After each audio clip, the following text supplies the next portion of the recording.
आज ही Doubtnut app download करें। Doubtnut पर होगा अब आपके सभी मैथ्स, केमिस्ट्री, फिजिक्स और बायोलॉजी डाउट्स का सफाया। बस अपने क्वेश्चन की फोटो खींचो, उसे क्रॉप करो और तुरंत वीडियो सोल्यूशन पाओ। Download now. सो क्वेश्चन में पूछा जा रहा है कि since October 2, 2014 Swachh Bharat Abhiyan has been launched in our country, write your view on this initiative given justification. तो यहाँ पर हम बता देते हैं आपको, जो हमारे पीएम हैं श्री नरेंद्र मोदी, इन्होंने क्या करा है, इन्होंने जब से इनकी सरकार आई है तब से इन्होंने क्या करा है, एक ऐसा अभियान शुरू करा है, एक ऐसा रेवोल्यूशन लाने की कोशिश करी है जिससे कि आपका क्लीन इंडिया हो सके।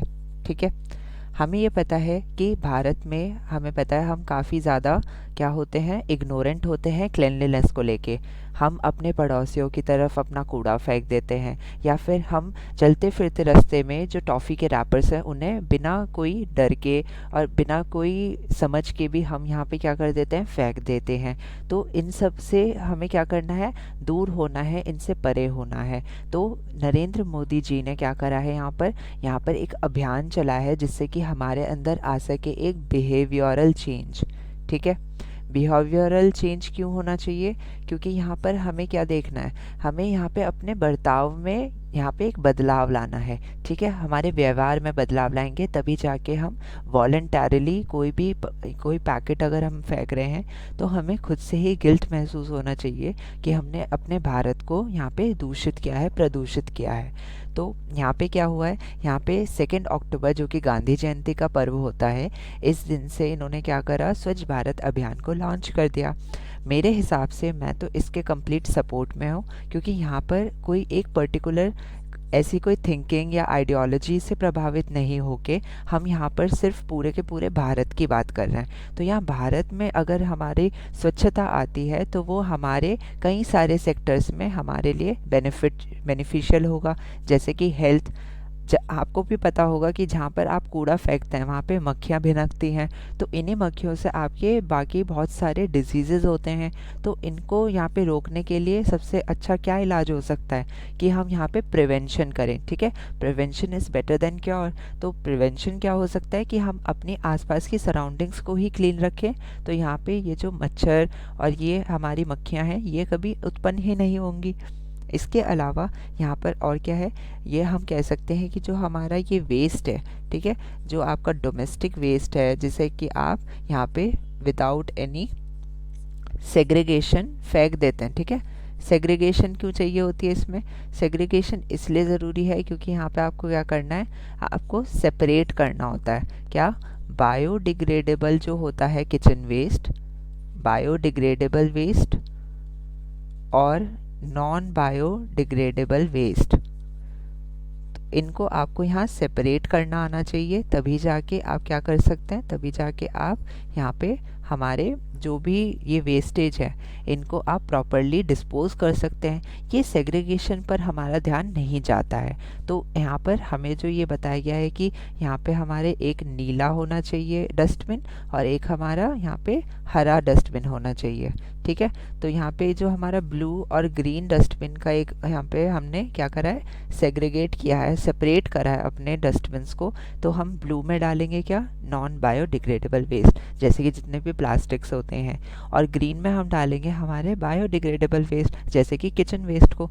तो इन सब से क्या होगा, जो हमारे बैक एंड पे जो हमारे सेग्रीगेटर्स हैं, ठीक है, जो आपके रैग पिकर्स हैं या फिर जो भी आपके यहाँ पे ये वेस्टेज को अलग अलग करते हैं, उनको आसानी रहती है। और क्योंकि ये भी माना जाता है कि नॉन बायोडिग्रेडेबल वेस्ट में जो आपकी प्लास्टिक होती है जिसे आप रिसाइकिल कर सकते हैं, ये अगर यहाँ पे इस बायोडिग्रेडेबल वेस्ट के साथ गीला हो जाता है, ठीक है, किचन वेस्ट है तो पानी तो हो गई, तो यहाँ पे क्या होगा, अगर ये गीला हो जाता है तो ये रिसाइकिल भी नहीं हो पाएगा। तो ये तो हमारे लिए क्या हो रहा है, प्लास्टिक पाइल अप हो जाएगी। ठीक है, तो इसलिए हमें क्या करना आना चाहिए, हमें सेग्रीगेट करना आना चाहिए और हमें आसपास की सराउंडिंग्स को क्या करनी है, आसपास की सराउंडिंग्स को क्लीन रखना है। तो मैं तो इसे पूरा यहाँ पे जस्टिफाई करूँगा अपने सपोर्ट को ऐसे, क्योंकि इससे हमारी हेल्थ बेनिफिट होगी, हमें खुद से ही ये बेनिफिट अनुभव होगा। तो हमारा ही फ़ायदा है कि हम यहाँ पे भारत को और अपने आसपास को क्लीन रखें। ठीक है। सेकेंड पार्ट जो कह रहा है वो कह रहा है कि as a biologist name 2 problems that you may face while implementing the program in your locality. तो यहाँ पे हम बात कर लेते हैं कि क्या क्या प्रॉब्लम्स हमें आ सकती हैं। देखिए, बायोलॉजिस्ट के बेसिस पर अगर मैं बात करूँ, ठीक है, बायोलॉजिस्ट का अगर मैं यहाँ पे अपना रोल देखूँ तो मैं यहाँ पे क्या देख सकता हूँ कि सबसे पहली तो दिक्कत हो जाएगी प्रॉपर सैनिटेशन की। हमें आज भी पता है कि गांव में और यहाँ पे क्या होता है, ज़्यादातर आपके जो हाईवेज़ होते हैं यहाँ पर भी क्या होता है, जब भी किसी को कोई भी यहाँ पर टॉयलेट जाना होता है तो क्या होता है, उसे कह दिया जाता है कि जाओ साइड में करके आ जाओ। तो ये हमारी बहुत ही गलत बात है, क्योंकि इससे क्या हो रहा है, इससे वहाँ पर आप जब अपने फिशेज़ या कोई भी आप वेस्टेज कहाँ करोगे, यहाँ पर आप रोड के आसपास करोगे तो क्या होगा, यहाँ पर आ जाएंगे इसके ऊपर फ्लाइज, हाउस फ्लाइज, मक्खियाँ जो भी होती हैं, ठीक है। और ये हमारी होती हैं वेक्टर्स, किसकी वेक्टर्स होती हैं, ये सेवरल डिजीज़ेस की, ठीक है, वेक्टर्स ऑफ सेवरल डिजीज़ेस। तो यहाँ पे इनके आने से क्या होगा, आसपास के जो घर होंगे उनके ऊपर यहाँ पे क्या होगा, वहाँ जब खाना बन रहा होगा तो उनके ऊपर ये मक्खियाँ बैठेंगी और इससे होगा यहाँ पे क्या, डिजीज़ फैलेगा, ठीक है, एपिडेमिक्स आ सकते हैं इसकी वजह से। तो यहाँ पे हमें प्रॉपर सैनिटेशन, हमें प्रॉपर जो इंस्टॉल्ड बाथरूम्स हैं, वॉशरूम्स हैं, उनमें जाके हमें यहाँ पे अपना वेस्ट डिस्पोज करना चाहिए। तो प्रॉपर सैनिटेशन का मुझे यहाँ पे ध्यान रखना पड़ेगा जब मैं इस स्वच्छ भारत अभियान को इम्प्लीमेंट करूँगा। इसके लिए यहाँ पर सरकार ने क्या करा है, यहाँ पर हमारे टॉयलेट यहाँ पे क्या करे हैं इन्होंने टॉयलेट को कंस्ट्रक्शन करवाने का काम भी करा है, ठीक है, टॉयलेट कंस्ट्रक्शन पर भी जोर दिया है। तो इससे भी हमारा बेनिफिट होगा, जिससे कि जो रूरल एरियाज़ में है या फिर जहाँ पर हमारी अवेयरनेस कम है वहाँ पर लोग टॉयलेट यूज़ करें, ना कि यहाँ पे खुले में शौच करें, ठीक है। सेकंड मेरा जो कंसर्न होगा इस इम्प्लीमेंट करते हुए, तो मैं क्या देखूँगा कि मेरा जो बायोडिग्रेडेबल और डिग्रेडेबल वेस्ट है वो हमारा क्या है, बायोडिग्रेडेबल और नॉन बायोडिग्रेडेबल, उसको मैं यहाँ पे सेपरेट कर सकूँ, ठीक है। क्योंकि मैंने आपको ऊपर ही बता दिया था कि अगर जो प्लास्टिक रिसाइकिल भी हो सकती है, जो कि एक नॉन बायोडिग्रेडेबल प्रोडक्ट है, ठीक है, वेस्ट है, तो यहाँ पे इसको अगर आपको रिसाइकिल करना है तो इसे सूखा होना चाहिए। पर आप क्या कर रहे हैं, सूखे कूड़े में गीला कूड़ा जो आपका किचन का है वो भी डाल दे रहे हैं, तो इससे ये रिसाइकिल नहीं हो पाता है। तो यहाँ पे हमें नॉन बायोडिग्रेडेबल और बायोडिग्रेडेबल को सेपरेट करना भी यहाँ पे हमें इसके लिए अवेयरनेस बढ़ानी पड़ेगी एज अ बायोलॉजिस्ट। तो सेकेंड पार्ट भी हमने देख लिया, आइए थर्ड पार्ट देख लेते हैं। थर्ड पार्ट ये कह रहा है कि suggest 2 remedial methods to overcome these problems. तो इन प्रॉब्लम को अब हम कैसे यहाँ पे करवा सकते हैं ठीक। तो यहाँ पे एक तो बता दिया गया है कि टॉयलेट कंस्ट्रक्शन अगर हम अच्छे से करेंगे तो जो रूरल एरिया में होंगे या फिर जो हमारे अनअवेयर पीपल होंगे उनमें क्या होगा, एक संदेश पहुँचेगा कि यहाँ पे आपके लिए टॉयलेट बनाया गया, तो आप टॉयलेट का इस्तेमाल करिए, ठीक है। तो दरवाज़ा बंद रहेगा तो बीमारियाँ भी कम रहेंगी। तो यहाँ पे क्या रहेगा, यहाँ पर हमारा रूरल एरिया में टॉयलेट ज़्यादा होंगे तो लोग टॉयलेट्स का इस्तेमाल करेंगे, वरना ये रहता था कि टॉयलेट्स नहीं होते थे, इस वजह से यहाँ पे खुले में शौच करना पड़ता था। दूसरा, यहाँ पर हम क्या कर सकते हैं, अवेयरनेस कैंपेन्स लगा सकते हैं, ठीक है, अवेयरनेस रैलीज, कैंपेन्स, ये सब करेंगे तो भी हमारा क्या होगा, यहाँ पे हमारी अवेयरनेस बढ़ेगी, ठीक है।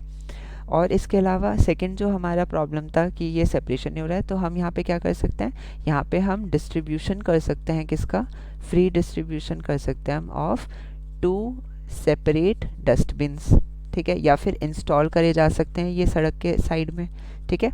आपने भी देखा होगा आसपास नीले और हरे रंग के 2 यहाँ पे क्या होते हैं, डस्टबिन्स आजकल आपको सड़क के आसपास देखने को मिल रहे होंगे।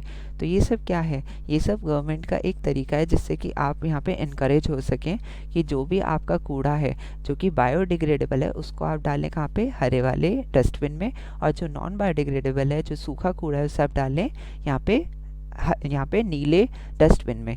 तो ऐसे करके हम ये प्रॉब्लम्स को सॉल्व कर सकते हैं। तो ये पूरा का पूरा हमारा आंसर हो गया। Thank you. क्लास 6 से 12 से लेके नीट, IIT, जेई मेंस और एडवांस के लेवल तक 10 मिलियन से ज्यादा स्टूडेंट्स का भरोसा। आज ही डाउनलोड करें डाउटनेट ऐप या व्हाट्सएप कीजिए अपने डाउट्स 8400 400 400 पर।